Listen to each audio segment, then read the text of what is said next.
Hare Krishna, everybody. So you may notice that there's even fewer devotees, temple devotees here. They're on a retreat to Mexico. So there's only as few of us, so forgive us if there's a few holes or things that don't happen.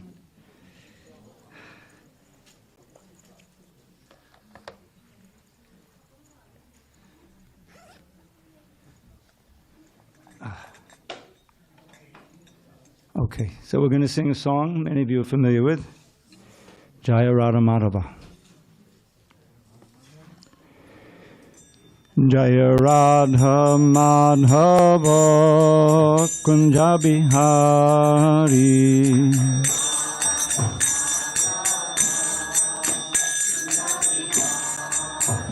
Jaya Radha Madhava Kunja Bihari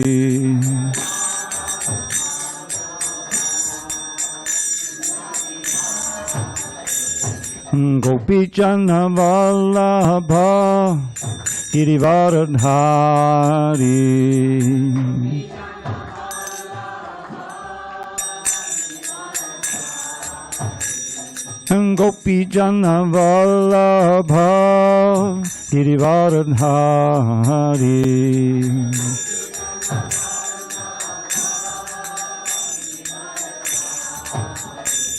Yashodanandana Braja Jana Ranjana Yashodanandana Braja Jana Ranjana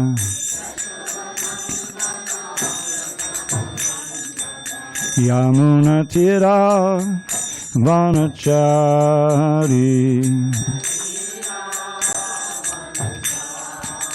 Yamuna Tira Vanachari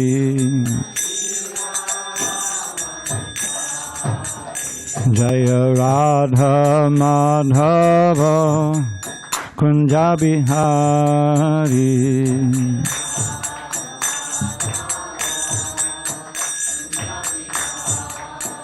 Jaya Radha Madhava Kunja Bihari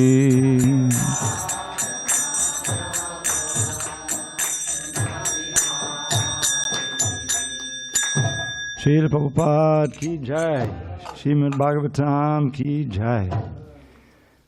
Okay, so just give me a second here to, I hope I didn't wreck my voice. Couldn't hold it in. Okay.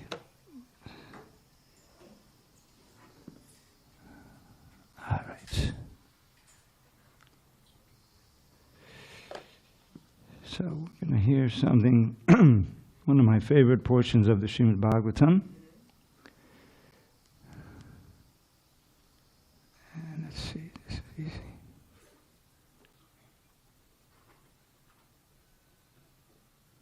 Okay.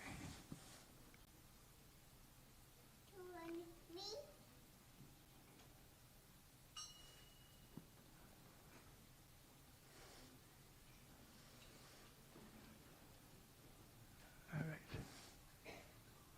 I'm sorry. Behind.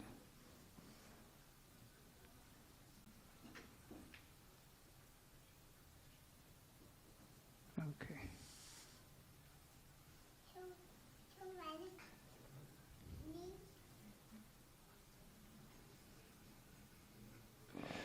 Okay, I'm sorry.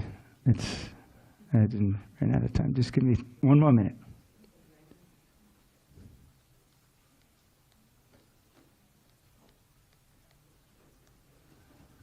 Okay, this is what I'm looking for. Okay. Om Namo Bhagavate Vasudevaya. Om Namo Bhagavate Vasudevaya. Om Namo Bhagavate Vasudevaya.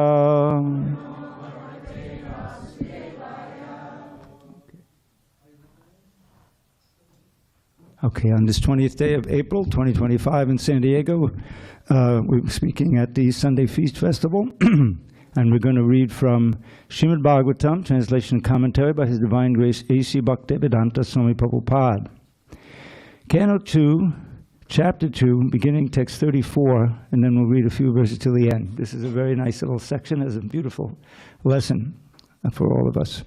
So I'm just going to read the Sanskrit and the English translation, and the last purport we'll read. Text 2:234. Bhagavan Brahma Kartsnena Triran Viksha Manishaya Tadadyasya Kutasto Ratiratman Yato Bhavet. The great personality Brahma. How many have heard of Brahma? Okay, we all know Brahma. He's the original created being in this universe. The great personality Brahma, with great attention and concentration of the mind, studied the Vedas 3 times. And after scrutinizing and examining them, he ascertained that attraction for the Supreme Personality of Godhead, Sri Krishna, is the highest perfection of religion. Okay. And this is text 36. Tasmat sarvatmana rajan haris sarvatra sarvada Sotavya Kirtitavyascha Smartavyo Bhagavan Nirnam. So this is Shukadeva Goswami, the original speaker of the Bhagavatam, speaking to the king, who is King Parikshit. O king, it is therefore essential that every human being hear about, glorify, and remember the Supreme Lord, the personality of Godhead, always and everywhere. And then finally, this is the verse that it puts it all over the top for me. Pabantiye Bhagavata Atmanaksatam Katammatam Shavanaputesha Sambritam Punantite Vishayavadushatashayam Vajanti Tacharana Sororuhantikam. Those who drink through all reception, fully filled with the nectarian message of Lord Krishna, the beloved of the devotees, purify the polluted aim of life known as material enjoyment, and let's go back to Godhead, to the lotus feet of Him, the personality of Godhead. And purport, it's a short purport here. The sufferings of human society are due to a polluted aim of life, namely, lording it over the material resources. The more that human society engages in the exploitation of undeveloped material resources for sense gratification, the more it will be entrapped by the illusory material energy of the Lord. And thus the distress of the world will be intensified instead of diminished. Can we close that door, because it's going to be noisy out there? I think it'll be cool enough in here. The human necessities of life are fully supplied by the Lord in the shape of food, grains, milk, fruit, wood, stone, sugar, silk, jewels, cotton, salt, water, vegetables, etc., in ample quantity to feed and care for the human race of the world, as well as the living beings on each and every planet within the universe. The supply source is complete, and only a little energy by the human being is required to get his necessities into the proper channel. There's no need of machines and tools or huge steel plants for artificially creating comforts of life. Life is never made comfortable by artificial needs, but by plain living and high thinking. The highest perfectional thinking for human society is suggested here by Shukadeva Goswami, namely, ample hearing of the Srimad Bhagavatam. For men in this age of Kali, when they have lost the perfect vision of life, this Srimad Bhagavatam is the torchlight by which to see the real path. Srila Jiva Goswami Prabhupada has commented on the Katamratam mentioned in this verse and has indicated that Srimad Bhagavatam is the nectarian message of the personality of Godhead. By sufficient hearing of Srimad Bhagavatam, the polluted aim of life, namely lording it over matter, will subside, and the people in general in all parts of the world will be able to live in a peaceful life of knowledge and bliss. For a pure devotee of the Lord, any topics in relation with His name, His fame, qualities, entourage, etc., are all pleasing. And because such topics have been approved by great devotees like Narada Muni, Hanuman, Nanda Maharaj, and other inhabitants of Vrindavan, certainly such messages are transcendental and pleasing to the heart and soul. And by the constant hearing of the messages of the Bhagavad Gita and later of Srimad Bhagavatam, one is assured herein by Srila Shukadeva Goswami that he will reach the personality of Godhead and render him transcendental loving service in the spiritual planet of named Goloka Vrindavan, which resembles a huge lotus flower. Thus, by the process of Bhakti Yoga, directly accepted, as suggested in this verse, by ample hearing of the transcendental message of the Lord, the material contamination is directly eliminated without one's attempting to contemplate the impersonal, universal form of the Lord. And by practicing Bhakti Yoga, if the performer is not purified from the material contamination, he must be a pseudo-devotee. For such an impostor, there is no remedy for being freed from material entanglement. Thus end the Bhagavatam purports of the second canto, second chapter of Bhagavatam, entitled The Lord in the Heart. Om jnana timirandasya jnanandana shalakaya chakshur unmilitam mena tasmai shri gurave namaha. I was born in the darkest of ignorance, but my spiritual master Srila Prabhupada opened my eyes with the torchlight of knowledge. I offer my humble obeisance unto him and unto all members of Sri Parampara. So, this last verse here talks about drinking in the nectar of the Bhagavatam. And how are you going to drink it in? Through the ear holes, you see. And from the very beginning, the Bhagavatam talks about that. Srimad Bhagavatam is the crown jewel of all the Vedic literatures. It is the actual authorized commentary on the Vedanta Sutra. Who knows what the Vedanta Sutra are? Okay, I'll explain what I know. Sutra means an aphorism, very short aphorism, not like these long verses. I'll give you a sample. The first one is, Atato Brahma Jigyasa. This is a call to all of us. He begins the book with the word therefore. How do you begin a book with the word therefore? Therefore is the end of an argument. So all the other Vedas, ending in the Vedanta Sutra. Vedanta, which is part of Prabhupada's name, not by any accident, means the ultimate knowledge, the end of all knowledge. Veda means knowledge and Anta means end.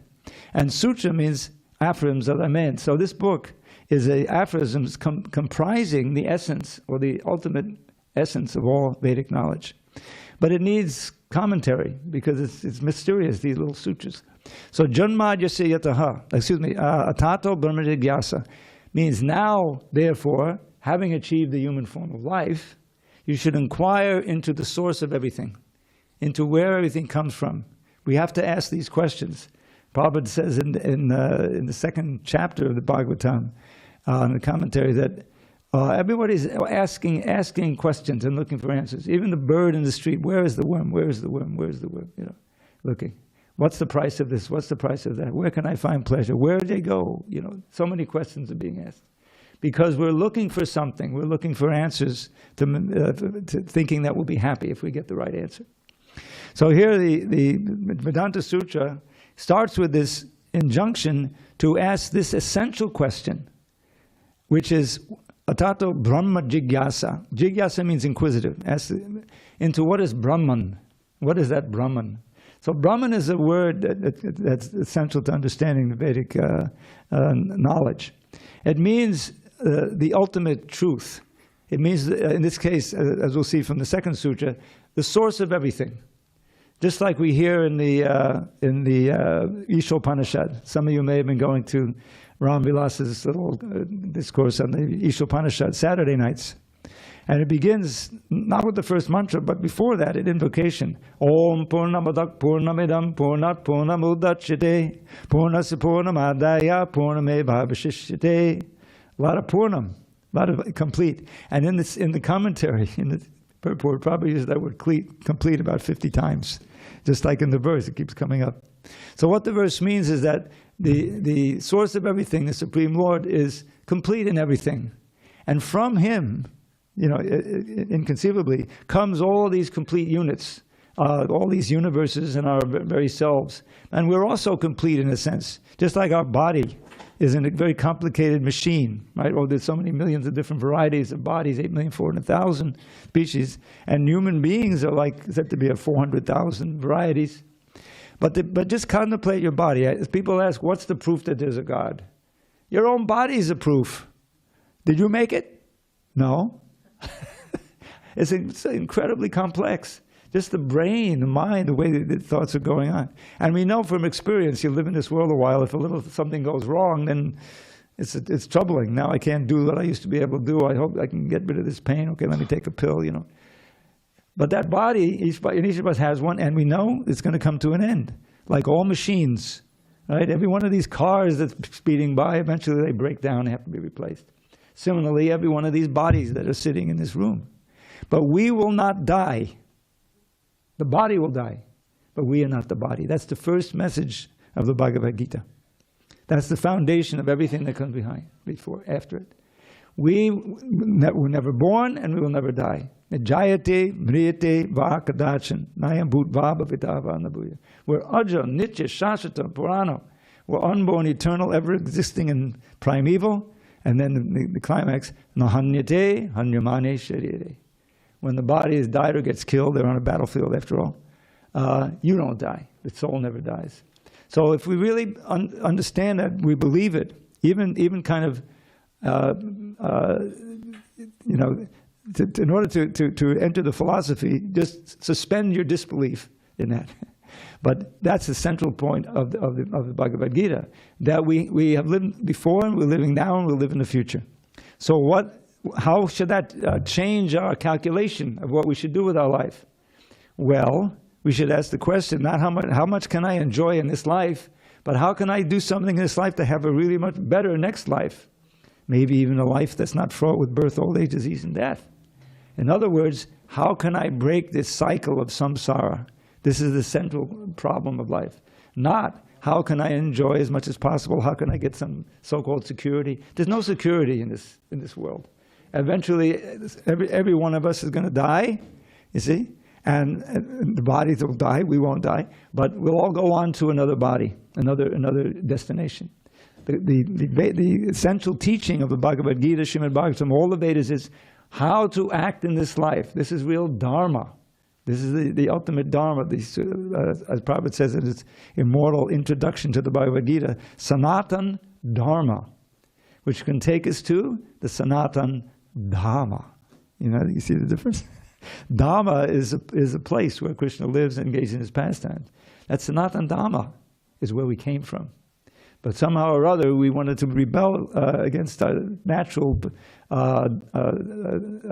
propensity or nature, which is to serve the Lord, and we wanted to be the Lord. We wanted to enjoy and control, you see. So this is the result. We've come into this material world, and we try to be happy, but ultimately, as Krishna says, he certified dukkhalayam shashvatam. This world is an abode of misery, of difficulties, and it's temporary to boot. Even if you think, all right, I got it together, you know, no, it's temporary. Eventually, none of us have it together. So this is the answer is that if we are receptive to this message, that there is a way of acting in this world that will make this our last embodiment, and that we'll go home back to Godhead. Srila Prabhupada's immortal phrase, back home, back to Godhead. Now that implies very strongly that we were there once. How can you go back home if you weren't there, right? So why did we leave? That's the million-dollar question. It was a foolish decision. But we can remedy it now by becoming knowledgeable. And the verse I didn't read, there's a very interesting verse before this one about how the personality of God, Krishna, is in every living being along with the individual soul. Now this is right from the Bhagavad Gita, right? 13th chapter, there's a kshetra, like a body is like a field in which we act. You know, it's called the kshetra. And there's a kshetra gya, one who knows the field. That's us. We know the field, but there's another kshetra gya. Krishna says, but I'm also kshetra gya in every body, known as the super soul. The super soul. And what does the super soul do? What is some of his activities? We learned from the 15th chapter. Who knows? Raise your hand. Or even raise your hands if you know. What is it? He's a witness of our actions. He's a witness, but what does he do for us? He provides knowledge, remembrance, and forgetfulness. That forgetfulness is very important, Because accepting for a moment, if you doubt it, but just accept for a moment that we did live before, we had many, many births previous, and we had many, many deaths. Do you really want to remember all those? No. All of us would be sitting with a massive case of PTSD if we did. So Krishna is merciful. He forgot it all. But Krishna is ready to give us instruction, both internally and externally. Lord Chaitanya, in his teachings to Sanatana Goswami in the Madhya Lila of Chaitanya Charitamrita, he describes that this super soul is our friend. He's our eternal friend. He says, Sudidam Sarva Bhutanam, in the last verse of the 5th chapter of the Bhagavad Gita. He says, I am the ever-wellwishing friend in the heart of everyone. And one who knows this can attain real peace. Now, if we know that someone is in the heart who knows everything we're thinking, but he's not our friend, that would be a problem, right?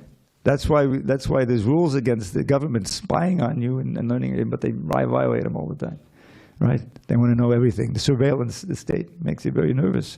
But Krishna is infinite surveillance. He knows our very, inner thoughts. But he's our best friend. He's trying to give us instruction so that we'll come back to him.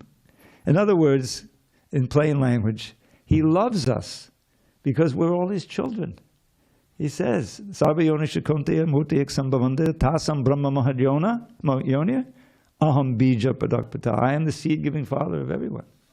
So we're all God's children, And so why are we wandering around here, or we're so far from him? In other words, not conscious. Because we wanted to be independent. Now, a few of us have learned a lesson, not a good idea, right? So let's go back to contacting him in the way that's so practical and so easy in this world, beginning with the chanting of the Hare Krishna Maha Mantra. This is the Maha Mantra, meaning that it is, of all mantras, it is the most efficacious, especially in this age, of counteracting all the evils and ills in society, in our own lives and everything. And there's a Upanishad that says it. Kali Santarana Upanishad. This first verse I'm going to say, already, so you can chant it with me. Hare Krishna, Krishna Krishna, Hare Hare, Hare Rama, Rama Rama. Some of you may listen to the next verse. Iti Shodashakam Namnam, Kalikalmasanasanam, Natak Parataropaya, Sarva Vedeshu Drishyate. These 16 words, Shodashaka Namnam, these 16 names. Kali Kalmasha Nashanam, destroys all the ills and evils of the Kali Yuga, for those who take shelter of it and chant it. Kali Kalmasha Natak Parataropaya, you may search through all the Vedas, but you will not find a more efficacious means of counteracting this age's problems, but chanting this mantra. So this is one of the verses that Lord Chaitanya would cite as why he's propagating the Hare Krishna mantra. Another one, most famous, Hare Nama, Hare Nama, Hare Nama eva kevalam, kalo nasteva, nasteva, nasteva gatiranyata. If you want to achieve the supreme goal of life in this age, when dissension and chaos abound, there is no other way, there is no other way, there is no other way that can ever be found but to chant Krishna's name, but to chant Krishna's name, but to chant Krishna's name with a stout-hearted vow, and to pray, O Lord Krishna, O friend of the poor, let my head ever unto your lotus feet bow. That's an echo from Trinadapi Sunichena. One has to do it humbly and recognize our position. We can't demand anything from Krishna, but we can appeal and we can follow his instruction, which is to approach someone like Srila Prabhupada. We said, well, if only I had lived back in the 60s and 70s, I could have met Srila Prabhupada now. No, he put himself in his books. He said, he met with 1,000, reporters and people. And what's going to happen after you die, to your movement? He said, I'll never die. I'll live forever through my books.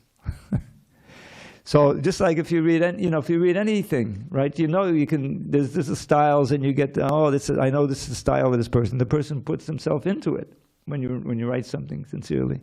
So there's nothing more sincere than Prabhupada's books. And what is he giving us? He's giving us the words of Krishna, the words of the great devotees, He's giving us insight to Lord Chaitanya, everything. It's a great treasure. And I want to encourage you, those who are really interested, there's a verse which I won't bother looking up, but it's a famous quote where Prabhupada says how the voice of the realized soul is in touch with the saffron mercy particles from the lotus feet of Krishna. And when you hear that voice, the soul wakes up. Up until then, he was just sleeping. And in other words, there's great power in the actual voice of Srila Prabhupada. And there's so many wonderful recordings that you can find on the internet, or if anyone's interested. And hearing the same philosophy, I can say, you know, you're not that body, a pure spirit soul, surrender unto Krishna. I may say that, but if Prabhupada, you hear it from Prabhupada, he's there, he's experiencing. It's like if someone, you know, really has, you know, tasted some product that, you know, and they're telling you to try it, you know, whatever it may be. If they've experienced it and they're really speaking from the heart, then it'll have effect on you. So someone who Prabhupada is fully there, and that's why he was able to instill faith in those who he met when he first came, because this was unique. You know, he actually was experiencing these very esoteric things. You know, the existence of God and the relationship with Krishna, and and what he was giving us was having immediate effect to those who chanted the holy name, just like you've all experienced. Otherwise, you wouldn't be here. And chanting Hare Krishna, there's some wonderful effect that takes place. You know, it takes you out of your worries. It makes you able to tolerate so many things in your life. It can transform your whole life. It will transform it. So with that, even that visceral experience that you have, then well, why not the rest of it? Why not what Srila Prabhupada is telling you? You keep doing it, and you'll feel Krishna more and more in your life. You'll feel your spirits becoming more happy, and you'll be able to reawaken that original relationship with Krishna and live in it. And in this world, there's no better position to be on, and then you go back to Godhead. That was the whole mission all the time. So this verse here, just to reiterate the last one I chanted, Pibuntiye, this drinking. Those who have read Srimad Bhagavatam, you probably have begun at the beginning. The very third verse of the Bhagavatam talks about drinking this nectar of the Bhagavatam. Nigama kalpataro agalitam palam shukamukadamita dravasam yutam pibata bhagavatam rasamalayam muhudaho rasikabu vibhavukaha. You see? First two verses, heavy-duty philosophy. Second verse, whoa, you know, they're casting away, you know, any cheating religion. It's pretty heavy-duty. And the third verse gives you the real mood of the Bhagavatam, which is that this is the highest nectar. Now just learn how to drink it and relish it, and your life will be perfect. So what it says, very important. Forgive me, I got a little cramp here, so I'm going to have to leave that leg down there. So he says, Nigama Kalpa. Nigama are all the Vedic literatures, all the Puranas, the Upanishads, and other Bhagavad Gita and so forth, the Idihasas or histories. They're like a great desire tree. You can get what you want. You want to learn how to fight war? We got Dhanurveda. Would you like to become an astrologer? We got Jyotirveda. Would you like to become a doctor? We got Ayurveda. You see? Want to go to heaven? We got Karmakanda. So it's like a desire tree, whatever you want. So Nigama Kalpataro. But this Bhagavatam is the ripened fruit of that desire tree.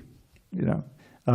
Galitam Palam Shukamukad. And it said, I've never experienced it, some of you from India maybe, that if a parrot pecks at a fruit, it becomes sweeter. Is that true? It's supposed to be. Anyway, Shukamukad Amita Dravasamvitam, because it's emanated from the mouth of Shukadeva Goswami, it's pure nectar, Amritam Sayam. So, but the Bhagavatam, drink the Bhagavatam. How are you going to drink it? Through your ears. But the Bhagavatam Rasamalayam.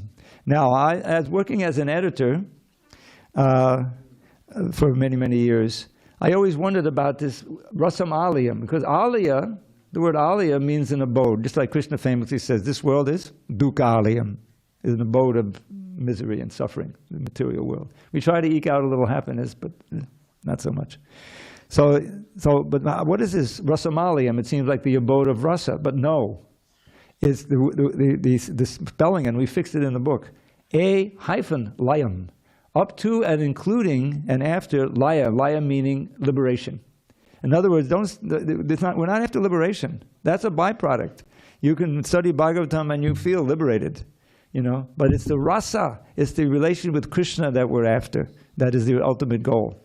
And liberation follows in his train. So even when you feel completely liberated by reading Bhagavatam, keep reading it. You know, aliyam, up to and including, like Brahma Bhuvanaloka. But the Bhagavatam Masamaliya Muhoraho, again and again. That's why Prabhupada instituted most seriously the Srimad Bhagavatam class in the morning in every one of his temples. It's not an ISKCON temple if they don't have a Bhagavatam class, even if they're just two people reading it together. So, very important regularity. But the Bhagavatam Muhoraho, again and again. Rasika Bhuvi Bhavaka, oh exalted souls who are rasikas. Now this rasika word is important, and it's to understand. The whole idea in Bhakti is to reestablish ourselves in our original relationship with God. Just like we have, what makes life living? I mean, let's face it, it's having relationships with others and with other things. Other human beings. I'm sorry, I take this walk every morning. I get so many lessons from taking my walk. So many people up early. You know, I'm walking at 6:30 every morning, you know. And they're out there with their dogs, you know. And I try to just, as Prabhupada did, I don't know if they're ready for Hare Krishna, said good morning. I get some a very fair amount of good mornings, you know. But there's a rasa there. Otherwise they wouldn't keep that pet. You know, and they have a relationship, whatever, you know. But if you love that dog, you may very well become a dog in your next life. Because the most prominent thought in your brain when you finally leave this body, that determines your next life. That's the central principle. Chapter 8, Bhagavad Gita. So we want to become filled with thoughts of Krishna. You see? Hearing his name, form, qualities, pastimes, entourage, all of these things that make up a personality. And all of them are all attractive. That's what the very name Krishna means. Krishna means he is all attractive. Aishwarasya samagrasya viryasya yashashaksaya jnanabhayaguriyasya yashannam bhagaitingana. This is a Parashara, I think the father of Vyasadeva. He wrote this verse. The definition of God, Bhagavan. Now the very word Bhagavan, who can say what that word actually means? Bhagavan. Come on, you all know this, come on. Yes? He who has fallen all six opulences. Yes, yes. And Prabhupada, he changed the language. If you look up opulence in the dictionary, you won't find it means something of value. It means just having a lot of wealth. But now, their definition too means something that is a symptom of opulence. So what are those six opulences? Let's see. Aishwarasya samagrasya. First thing is wealth, right? Just like we even have the grocery store, Vons. Like you'll find everything you need in there, right? They possess everything. Isn't that why they call it Vons? Anyway. So Bhagavan. Bhagavan. Is it right? Or as we say, there's a new word, right? Am I right? So what are those bhaga? Bhaga are the opulences. And the first one is wealth, obviously, Aishwarasya. And samagra, the samagra means all. He has all wealth. As in Ishopanishad, Ishabhasam, he owns everything. Whatever we think we own, we're actually stealing. He owns everything. Viryasya, strength. This temple is dedicated to Krishna, the lifter of Govardhan. Can we even hold up with our pinky like 50 pounds for a little more than 5 seconds? He's got a whole mountain up there. And we're reading in the morning now, Govardhan, that's a lightweight. In the morning we read about how the demigods and the demons made a truce so that they could churn the ocean of milk and get nectar, so they become immortal, you see. So what are they going to churn with? Mount Mandara. Solid gold. It's even heavier than it looks. So they started carrying it, but they're dropping it, it's crushing them. Some of them died, and Narayan had to come bring them back to life. But Krishna came with one hand, didn't say one pinky, but one hand. He lifted the whole mountain, 1,000,000 times heavier than Govardhan, and put it on the back of Garuda. Garuda's pretty strong too.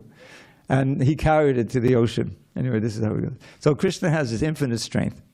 That's the second option. Some of Viryasa, Yashashak, fame. Prabhupada pointed out, everyone knows God. They may not know the name Krishna, but Krishna is now becoming very famous. You know. So he's all famous. Yashashak, Shriya, beauty. This is, you read the Krishna book, you read Krishna's beauty is unequaled and unsurpassed, to say the least. Jnana and Vairagya, and knowledge. He's omniscient. He knows everything about everything. Who could have more knowledge than that? Jnana and Vairagya. Vairagya means not so much renunciation, but a detachment. Renunciation means literally giving it up, which he did plenty of times. But he's infinitely detached. In other words, even though he had these 16,108 queens, or he had so many wonderful relations with all the gopis, when he needed to, he was able to give that up. They weren't. They were like, in tremendous anxiety that he was leaving. But that's also a very high level, to be in separation from Krishna, always longing about him, thinking about him. When will I see him again? It's the highest level of devotional service. So those are the 6 opulence, and you can see from Krishna's Leela that he possesses all of them to an infinite degree.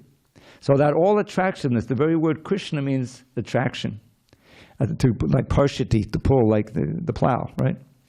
So what we need is a way to perceive Krishna so that we can be attracted. Because now we're attracted to things of this world. And that attraction, when we die, brings us back to another body to try to fulfill it. We've been doing that for millions of years. So the process of Krishna consciousness, of Bhakti Yoga, is systematically, by following the instructions of the Shastra and the Guru and so forth, and the process, like anything, to awaken our natural, original attraction for Krishna. It's already there, but it's buried. It's been transformed by our contact with Maya. So that's what our temple is all about, and our books, and our chanting, and our lives, to become attracted and to help others to become attracted to Krishna. And it's the most wholesome thing. It's the only thing that really can counteract the ills and evils of the Kali Yuga. This is, Lord Chaitanya came for 2 reasons. Lord Krishna came as Lord Chaitanya. It was his own internal reason, because he found even in the spiritual world, he couldn't experience himself from Radharani's point of view. He wanted to see himself, his wonderful aspects, these 6 opulences, from the point of view of someone who had infinite love for him, you see. So he said, well, I can't do it, And he wanted to experience what she felt like, what she experiences his love for her. So therefore he came as Lord Chaitanya, with the complexion and the mood of Srimati Radharani, although he is Krishna himself. You see, this is esoteric. And so that's why really when I started reading the Chaitanya Charitamrita, so that's the internal reason, but the external reason was to spread the Sankirtan mission. Was just out of love for the conditioned souls who are suffering so much, knowing he had the remedy, and so he preached it. And you can see how easy it is. There's no hard and fast rules. Anyone can join the Sankirtan party.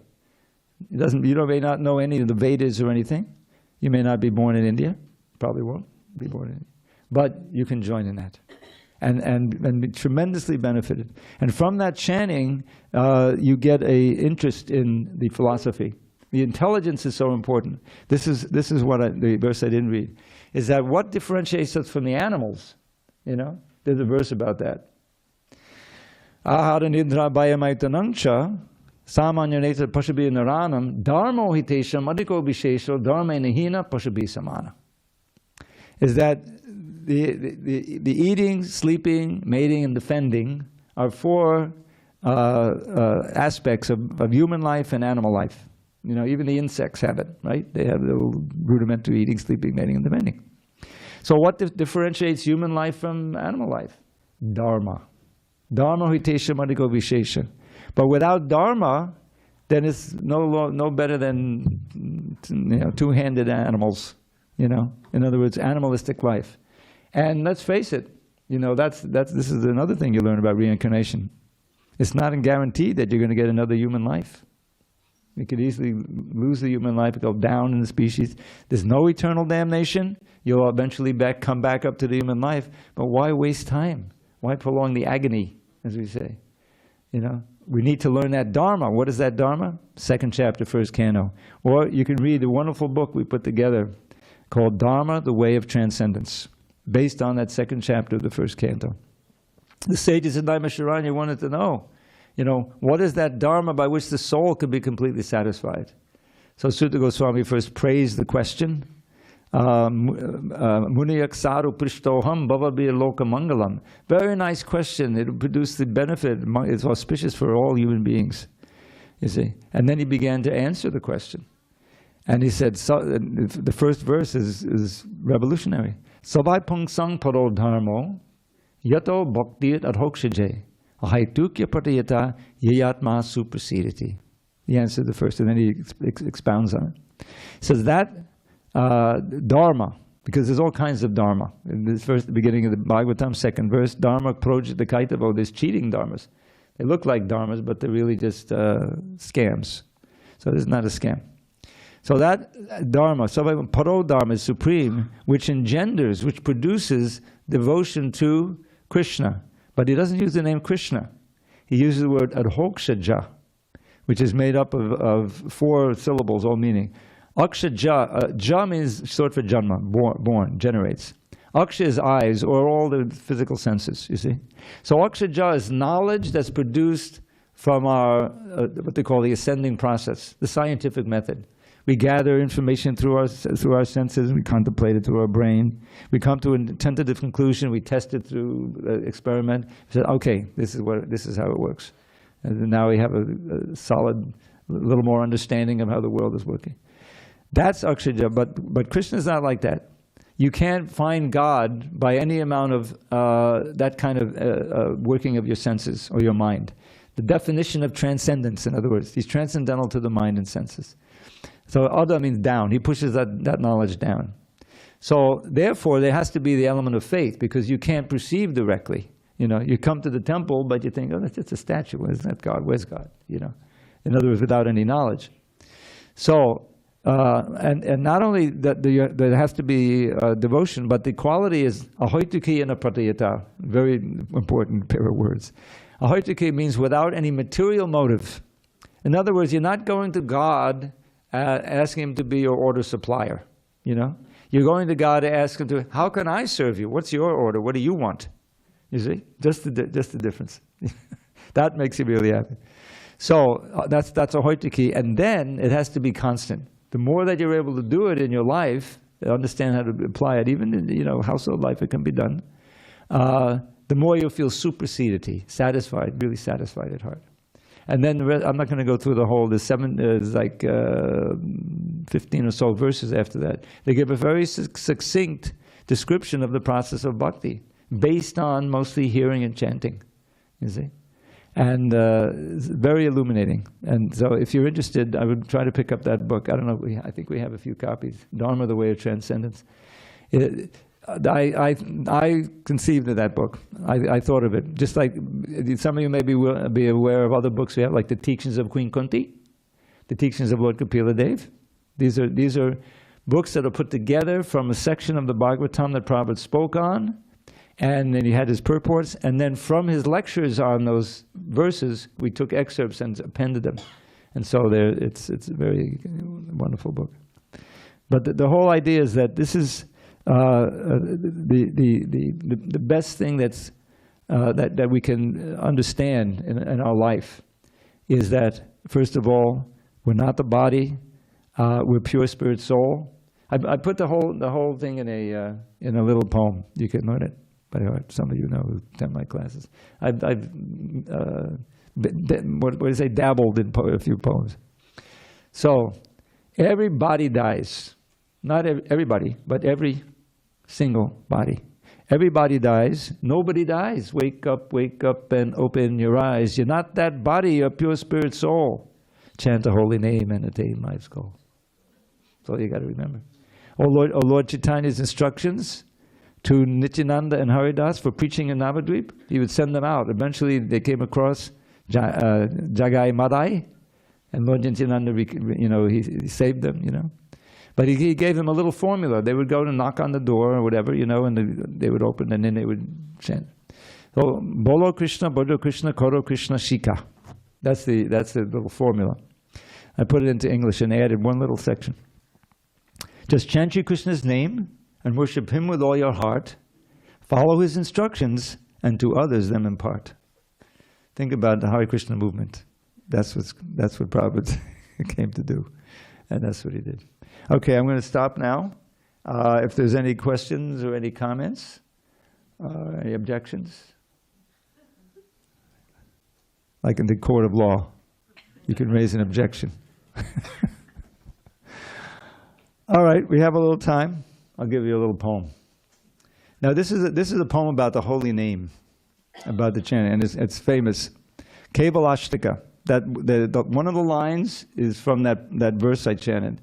Hare Nama Eva Kevalam. So Hare Nama Eva Kevalam is in this poem. I'll just do one or two of the Sanskrit, then the rest in English. Mararam Maradebyopi Mangalebyopi Mangalam Pavanam Pavanebyopi Hare Nama Eva Kevalam. Of sweet things, it's the sweetest you will taste at any time. Of things that bring good fortune, it's the perfect paradigm. Of things that purify, it purifies most powerfully. The holy name of Shri Hari is surely all that be. One more Sanskrit, and the rest I'll just do English. Abrahmastam vaparayantam sarvam mayamayam jagat satyam satyam punak satyam Hare Nama Eva Kevalam. From Brahma's realm atop the sky, down to the lowly grass. Down to the lowly grass. Illusion reigns in Maya Devi's treacherous morass. The truth, the only truth, the name of Shri Hari, the holy name of Shri Hari is surely all that be. Now I'm going to skip one because I'm going to come to my favorite one and we can adjourn. So remember that our final breath may come at any time, no matter if we're old and sick or in our youthful prime. So young and old alike should chant the name incessantly. The holy name of Shri Hari is surely all that be. And then I'll just go to the last verse. It makes this world appear like bits of straw upon the ground. Resplendently it reigns supreme. Divinity and sound is filled with transcendental bliss and peerless purity. The holy name of Shri Hari is surely all that be.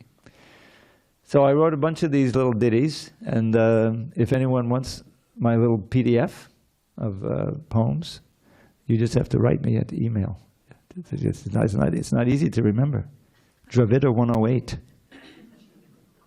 Dravida 108. At Gmail. Where else? Okay. No objections? Questions? We have a question, but we have a mic. Because we have an audience, we have cameras here. So is it okay? Were you going out on YouTube? Okay. Good. I just wanted to know. We're kind of short of temple devotees now. They're all vacationing in Mexico. Go ahead. I was wondering if there was any point or beauty or anything besides the misery in human life. Does that make sense? Is there anything besides misery to be had here? Yes, of course. There's all kinds of pleasures, but the problem is that they have a beginning and an end. You see, we're completely unaware of pleasure that continues on and on and on. I mean, who wakes up in the morning and just spontaneously, boy, I'm blissed out today. And no matter what happens, more bliss and takes rest. Oh, it's not like that, right? Mm-hmm. We've had experience. So the thing is, it's like, they have this thing called fool's gold, and it looks like gold, and you think, oh, I got gold now, let me take it and sell it. And they said, no, it's just fool's gold. Are you calling me a fool? Yep. You didn't know what real gold is. So that's the problem, is that the pleasures of this world, the varieties of sense pleasure, which includes mental pleasure, the mind is another sense in a philosophy. There's a verse about it, Bhagavad Gita, one of my favorites. Yehi sangsparjija bhoga dukhyonaya evate adyantamanta konteya nateshu ramate buddha. Buddha means the intelligent. He says, I didn't put this one in a poem. The intelligent do not take part in the pleasures that are derived from the contact of the senses with their sense objects. O son of Kunti, such pleasures are the source of all misery and have a beginning and an end. Now, that may seem to say to your question, no, there isn't any pleasure. But the point is, there are these pleasures, but they're temporary. And how are they the source of misery? Well, we know even just directly, if you overindulge in any kind of sense pleasure, it's going to have a bad reaction. Eating, drinking, or anything. But that's not what he's talking about. Even if you don't do that, and that plants a desire seed in your heart to do it again, naturally. I'll just make this one little comment, promise, because some of you have heard it already. When I was a kid, I became totally addicted to these little chocolate kisses that they have. They probably still have them, right? Eternal. That was 55 years ago. No, more like 70 years ago. So anyway, I would have some. My mother would say, no, you can't have any more. You already had 5. And so I would sneak it when you know how it is. But after some time, I stopped being addicted to that. But it was there. And that desire, if I didn't come to Krishna consciousness, that would be in there, one of the many unfulfilled desires. So those desires in your mind, because when we die, the body dies, the subtle body doesn't die. Your mind and intelligence and ego go on and carry the soul to the next body. So in that mind is a record of all the sense pleasures we had, you see. And therefore, that will be part of the template upon which your next body is there. So you don't want to, you want to learn how you can enjoy wholesomely, so that the enjoyment is really part of your medicine to take you back to God, And that's the enjoyment of Krishna consciousness. Just like a nice kirtan, Even if it's just really rocking and you're enjoying the music, you're benefiting tremendously. You're hearing the holy name, it's pleasing to Krishna. And you're getting attracted. Because inconceivably, the holy name of Krishna is Krishna. It's not different. You're associating with Krishna directly by chanting and hearing his name. That's why the importance of this mantra. Because even we don't know how or why that works, if you concentrate on that chanting, even just as an experiment, all right, I'm going to chant 2 rounds, see what happens. And you really concentrate, then you'll feel the effect. You'll feel peace, you'll feel pleasure, you're not going to feel total ecstasy yet, but you can understand the power of the mantra. So that's the answer, is that there is pleasure, but it's a pleasure that ultimately is to your detriment. And we can see it. I mean, the extreme example is drug addicts. Many of us have probably known people, but some of us may have been addicted at one time. But I always saw that this is an example of like material life in general, that we become addicted to the whole thing of what is it? Mutual dependence, I forget what it's called. Yeah, where it's not healthy anymore, and there's all kinds of ways in which it can turn sour. So we want to learn how we can enjoy prasadam. That's fine, but do it in good consciousness. Understand, this was prepared with such care and love for Krishna, and you're able to taste that in that consciousness. So it's not just eating something nice, but it's also appreciating the service for Krishna. So it's a training of the mind. And the thing is, we saw in Prabhupada how even at an elderly age, his health wasn't so good. He was so in ecstasy to see the movement finally take root, and he would traveling around at his age all over the world, because he felt that devotees needed him and he wanted to be there. It was a sacrifice. But he had that inner connection, and even though eventually he had to stop, but he was always peaceful and happy, and very happy to see the devotees. So it is possible to come to that stage where you can be enjoying all the time, because it's transcendental. The spirit doesn't wear out, the matter does. So that's the answer. It's there, but we want to try to sublimate it. That word is very good, to sublimate our pleasures into spiritual pleasure. And that's the science of bhakti. Any other questions, comments? Okay, we can adjourn for the next kirtan, which I won't lead. I don't think I'm physically capable of doing that. But thank you very much for your attention, and please enjoy the rest of the program. Oh, we have announcements. I'm sorry.